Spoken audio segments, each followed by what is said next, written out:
साथियों, आप सभी का स्टार्ट साइंस क्लास में तहे दिल से स्वागत करते हैं। तो आज हम देखने वाले हैं कक्षा 10 का जियोग्राफी चैप्टर नंबर आपका 1 संसाधन का आपका है क्या उपयोग, भारत संसाधन और इसका क्या है उपयोग, जिसमें आज हम जानेंगे आपके मृदा के बारे में और प्राकृतिक संसाधन के बारे में। प्राकृतिक संसाधन क्या है, ये लेक्चर नंबर 2 है। अगर लेक्चर 1 नहीं देखें तो जरूर जाकर देखिए, और ये आपको मतलब लेक्चर 2 भी वीडियो के अंत तक बने रहेंगे तो आपको जरूर ही याद हो जाएंगे।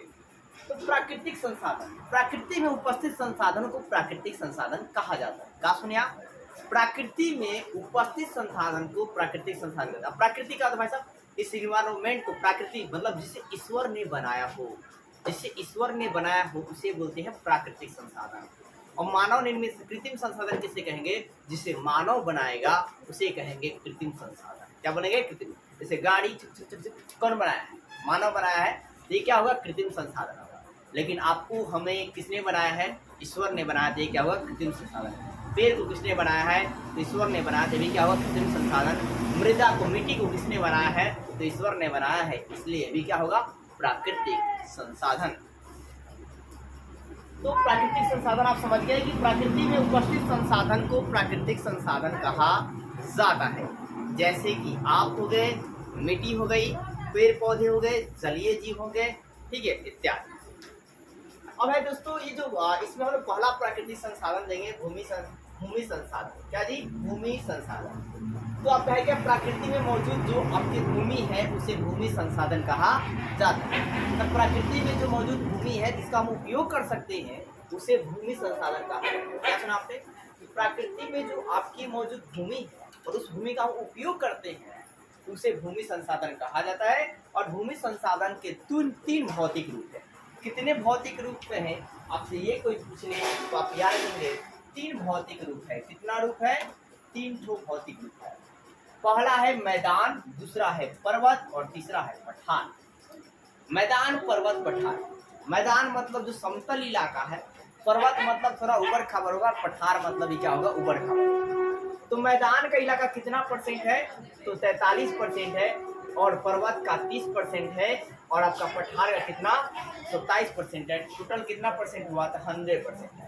तो भूमि संसाधन के कितने भाग है? 3 भौतिक रूप है, एक मैदान, एक पर्वत, एक पठार। क्या सुना? मैदान, पर्वत, पठार। कितने संसाधन है भूमि के? 3। मैदान, पर्वत, पठार। आप मेरे साथ रिपीट करोगे, याद हो जाएंगे। क्या? मैदान, पर्वत, पठार। मैदान कितना है भाई साहब? 43% है। पर्वत कितना है? तो 30% है। और आपका बच गया क्या भाई साहब? तो पठार, ये कितना है? तो 27% है। अब मैदान वाला इलाका भाई साहब समतल होता है, तो इस पर हम लोग कृषि कार्य करते हैं। और क्या भाई साहब, उद्योग अनेकों प्रकार के लगाते हैं, और इस उद्योग से और इस कृषि के क्या होता है? हमें आर्थिक लाभ होती है।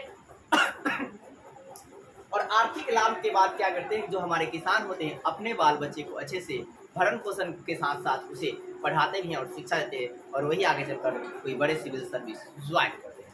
इंसान 2 ही तरीके से, या तो बहुत गरीबी में पढ़ता है तो मतलब अच्छा कर देता है, और या तो कोई बहुत ही शौक से पढ़ते हैं तो भी वो भी अच्छे से करते हैं।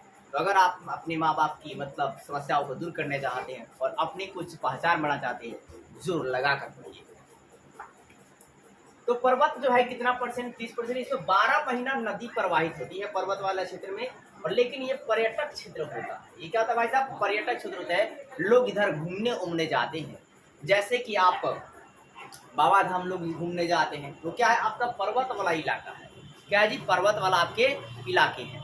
तो वो उसको ऐसे क्षेत्र को जो हम लोग क्या बोलते हैं? पर्यटक क्षेत्र का। क्या बोलते हैं? पर्यटक मतलब जहाँ पर लोग घूमने वाला इलाका को, वैसा पर्वत क्षेत्र जहाँ घूमने वाला इलाका होता है उसे पर्यटक क्षेत्र कहते हैं। और पर्यटकों से भी लोगों को क्या मिलता है? रोजगार मिलता है। जैसे बाबा धाम आप जाते हैं, या आप विश्वनाथ मंदिर जाते हैं, या आप काशी जाते हैं, या इसके अलावा आप क्या बोलते हैं? आपने एक मूवी देखी होगी, उस मूवी का मुझे नाम नहीं याद आ रहा है, मतलब मैक्सिमम जो इसमें शिव भगवान की पूजा की जाती है, इसमें झरने से पानियाँ गिरती है, ठीक है।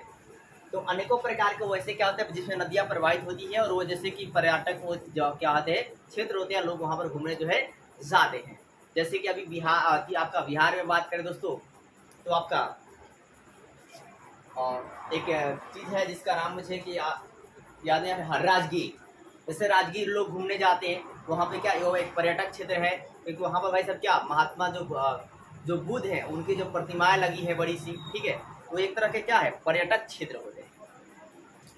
अब भाई क्या पठार यार कितना परसेंट है, तो 27%, सॉरी ये पठार कितना है 27%। और यहाँ पर है क्या मिलता है, खनिज और जीवाश्म ईंधन। खनिज किसे कहते हैं, जिसे खदानों से खोद कर निकालिएगा उसे खनिज कहते हैं। और जीवाश्म ईंधन जीवों के अवशेष से जो मिला ईंधन होगा उसे जीवाश्म ईंधन कहेंगे। और जीवाश्म ईंधन में क्या आएगा, पेट्रोलियम, पेट्रोल आएगा, डीजल आएगा, केरोसिन आएगा, गैसोलीन आएगा इत्यादि सीएनजी का आते। ये था भूमि संसाधन समझ गए, बहुत ही आसान था। भूमि संसाधन, भूमि संसाधन भौतिक जो 3 है, मैदान, पर्वत, पठार। मैदान 43%, पर्वत 30% और आपका पठार 27% पाया जाता है। मैदान में हम लोग कृषि कार्य करते हैं, उसको उपयोग करते हैं। फिर आपका यहाँ पर जो पर्वत इलाका है 12 माह नदियाँ प्रवाहित होती है, लेकिन ये पर्यटक क्षेत्र है, मतलब घूमने वाला इलाका है, जैसे कि राजगिरी। पठार जो है 27% पाए जाते हैं, खनिज और जीवाश्म ईंधन पाए जाते हैं। अब मृदा की बात करते हैं, तो मृदा जो भाई साहब, मृदा पृथ्वी के सबसे ऊपरी परत को मृदा कहते हैं। जो पृथ्वी की सबसे ऊपरी परत है उसी को हम लोग क्या बोलते हैं, मृदा करते हैं। और मृदा जो है बहुत ही महत्वपूर्ण प्राकृतिक नवीकरणीय संसाधन। तो मृदा क्या है, सर्वाधिक महत्वपूर्ण नवीकरणीय प्राकृतिक संसाधन आपका है। और भाई क्यों है, क्योंकि हम लोग मृदा से क्या करते हैं, अनेकों प्रकार की उस पर खेती करते हैं। खेती से हमें आर्थिकता का लाभ मिलता है, उस पर पेड़ पौधे उगाते हैं और उस पेड़ों से हमें क्या मिलती है, ऑक्सीजन मिलती है, अनेकों प्रकार के फल मिलते हैं। इसलिए हम बोल सकते हैं कि आपका है क्या, नवीकरणीय संसाधन है। और मिट्टी आपका खत्म नहीं हुआ, क्योंकि इसके नष्ट होने से भाई साहब, मिट्टी के नष्ट होने से, नष्ट होने से संपत्ति और संस्कृति दोनों ही ध्वस्त हो जाएंगे, दोनों ही क्या हो जाए, नष्ट हो जाएगा। मतलब आपकी संपत्ति भी खत्म हो जाएगी पूरी तरह से, और जो आपकी संस्कृति है वो भी क्या होगा, खत्म हो जाएगा मृदा के खत्म होने से। अतः मृदा एक जीवित तंत्र है। मृदा क्या जी, जीवित, मतलब मृदा। साइलेंट। अब हम देखने वाले मृदा निर्माण के कारक। तो मृदा निर्माण के कारक क्या है दोस्तों, तो 7 गुण है। पहला आपका है उचावच। क्या है, उचावच या धाराकृति। अब ये क्या है दोस्तों, तो मैदान, पठार, महासागर, इन सभी को उचावच कहा जाता है। मतलब आपका है क्या, ऊंचाई वाले इलाका को उचावच कहते हैं। तो उचावच मतलब हुआ क्या, धाराकृति। इसकी 2 श्रेणी होती है। उचावच कितनी श्रेणी होती है, 2 श्रेणी होती है। प्रथम श्रेणी में महाद्वीप और महासागर आते हैं, और द्वितीय श्रेणी में पर्वत, पठार और मैदान आते हैं। और इनके जो महीन कण होंगे उससे क्या बनेगा, मिट्टी बनेगा। यानी उचावच के महीन कण से मिट्टी का निर्माण होता है, पहला। दूसरा, मूल शैले या चट्टान। तो मूल जो शैले होते हैं, जैसे आगे में चट्टान हो गया, इन सब शैल का मतलब दोस्तों चट्टान होता है। तो चट्टानों के टूटने से भी क्या होता है, मिट्टी का निर्माण होता है।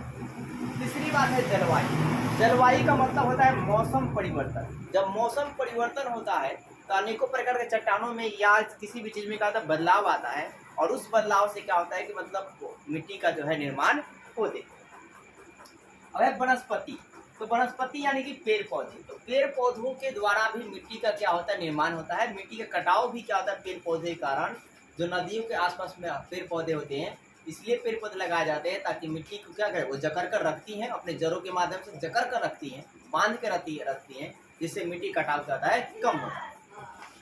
अब है क्या, जैव पदार्थ। तो जैव पदार्थ मतलब आप कहेंगे दोस्तों, जैव पदार्थ के द्वारा भी क्या होता है, मिट्टी पदार्थ। मतलब जितने भी जानवर उनवर होते हैं, वो मरने के बाद अगर उन्हें मिट्टी में गाड़ देता है तो वही मिट्टी में क्या होता है, मिल जाते हैं, और ऐसे मिट्टी का थोड़ा और निर्माण क्या होता है, हो जाता है। फिर एक खनिज पदार्थ। खनिज जैसे कोयला हो गया, लौह अयस्क हो गया, अनेकों प्रकार के जो अयस्क होते हैं, जो खनिज होते हैं, उनके जो कण होते हैं, उस कणों से क्या बनता है, मिट्टी बनता है। अब समय की बात करें तो दोस्तों, हर चीज को बनने में, यानी कि जलवायु परिवर्तन से किसी भी चीज को होने में कुछ वक्त लगता है, समय लगता है। तो समय से भी क्या होता है, मिट्टी जो है दोस्तों बनता है। समय तो लगेगा ही किसी काम में दोस्तों। तो ये थे आपके मृदा निर्माण के बहुत सारे कार्य, जो कि आप किताब में सिर्फ ये बातें दी गई थी। और आपको उस बातों को समझने के लिए मैंने बताया उचावच मतलब क्या होता है, पर्वत, पठार या महाद्वीप या महासागरीय इलाका होता है, ठीक है। और इसी कणों से, जो महाद्वीप के जो छोटे छोटे पार्टिकल जो कण होंगे, उस कण से क्या होगा, तो मिट्टी आपका बनता है। फिर चट्टान के टूटने से मिट्टी बनता है, मौसम के परिवर्तन से मिट्टी बनता है, पेड़ पौधों से मिट्टी बनता है, मानव के अपशिष्ट से, जानवरों के अपशिष्ट से, जानवरों के अपशिष्ट से क्या बनता है, मिट्टी बनता है। खनिज से भी आपका जो कण होता है, जैसे कोयला का कण, लोह के कण से मिट्टी बनता है। और समय और इन सभी के भाई साहब मिट्टी को बनने में क्या होते हैं, वक्त लगते हैं। तो उम्मीद करता हूँ दोस्तों वीडियो अच्छी लगी होगी, और वीडियो अच्छी लगी तो वीडियो को लाइक कीजिए और हमारे चैनल को सब्सक्राइब कीजिए और ज़्यादा शेयर कीजिए। और दोस्तों अगर आपको मतलब जब स्क्रीनशॉट लेना है तो थोड़ा क्वालिटी बढ़ा लीजिएगा ताकि आपको अच्छा दिखे और आप आसानी से समझ सके। तो मिलता हूँ नेक्स्ट वीडियो में नेक्स्ट टॉपिक के साथ। तो ज़रूर आप दोनों को शेयर कीजिएगा दोस्तों, और अपना स्टेटस भी जरूर लगाइए। जय हिंद दोस्तों, जय भारत। Good shot.